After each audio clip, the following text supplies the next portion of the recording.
বছর ঘুরে আবারও এসেছে পহেলা বৈশাখ। বঙ্গাব্দ 1433-এর প্রথম দিনে লাল সাদা বসনে বাঙালি সেজেছে নববর্ষের সাজে। জাতিভেদ ভুলে এক কাতারে দাঁড়িয়ে সবাই মত্ত হয়েছেন বর্ষবরণের আনন্দে।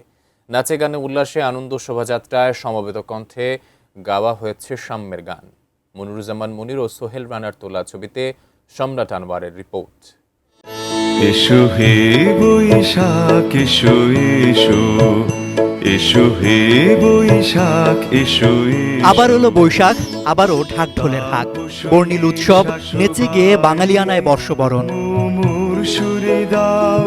সকাল থেকেই ঢাকা বিশ্ববিদ্যালয়ের চারুকলার সামনে উৎসবে সামিল হতে মানুষের সরব উপস্থিতি।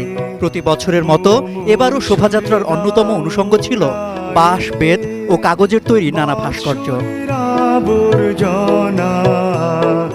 ফ্যাসিবাদের অবসানের পর নতুন ভোর, নতুন গণতন্ত্রের সূর্য উঠেছে। তাকে শুভকামনা জানাতেই প্রতীকী গণতন্ত্রের উত্তরণের স্মারক হিসেবে রাখা লাল ঝুটির বিশাল মোড়ক। এছাড়া ছিল নারায়ণগঞ্জের লোকশিল্প জাদুঘরের কাঠের হাতি, শান্তির পায়রা, বাদ্যযন্ত্রের মধ্যে একটি বড় দোতারা, টেপা আকৃতির ঘোড়ার মোটিফ। বিগত বছরগুলোতে যে সমস্যাগুলো ছিল সেগুলো যেন মোকাবেলা করে আমরা একটা সুন্দর একটা দেশ নিয়ে যেন সামনের দিকে এগিয়ে যেতে পারি, এটাই আমাদের প্রত্যাশা। বাঙালিরা আমাদের ঐতিহ্য ভুলে যেতে বসেছে। আমরা এই তরুণ প্রজন্ম একটা ইচ্ছা যে আমরা সবাই এই বছরটা সুস্থ থাকি, আমাদের দেশের সবাই সুস্থ থাকুক, দেশটা সুস্থ থাকুক। অবশ্যই পয়লা বৈশাখ সবসময় বেঁচে থাকুক, সবসময় আমরা পয়লা বৈশাখ আরও অনেক অনেক বছর আমরা পালন করি। আমরা এটাই চাই, এটাই আমার ঈদের মতো আমার কাছে। পরিবর্তিত নামে বৈশাখী শোভাযাত্রা শুরু হয় সকাল 9টায়।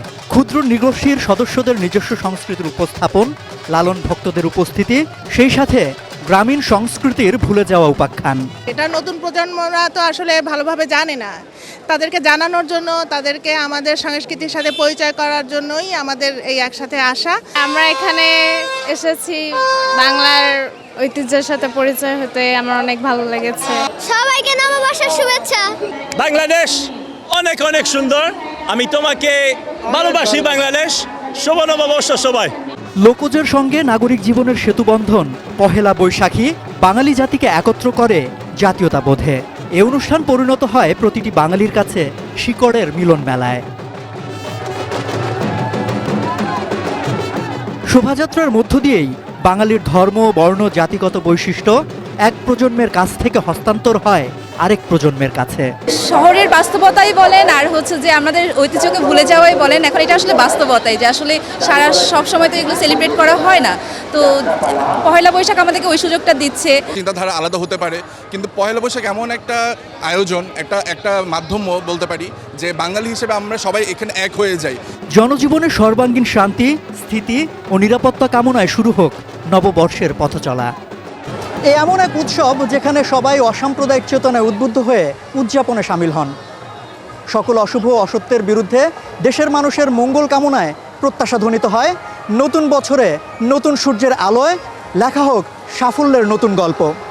বৈশাখী শোভাযাত্রা থেকে সম্রাট আনোয়ার, এটিএন নিউজ, ঢাকা।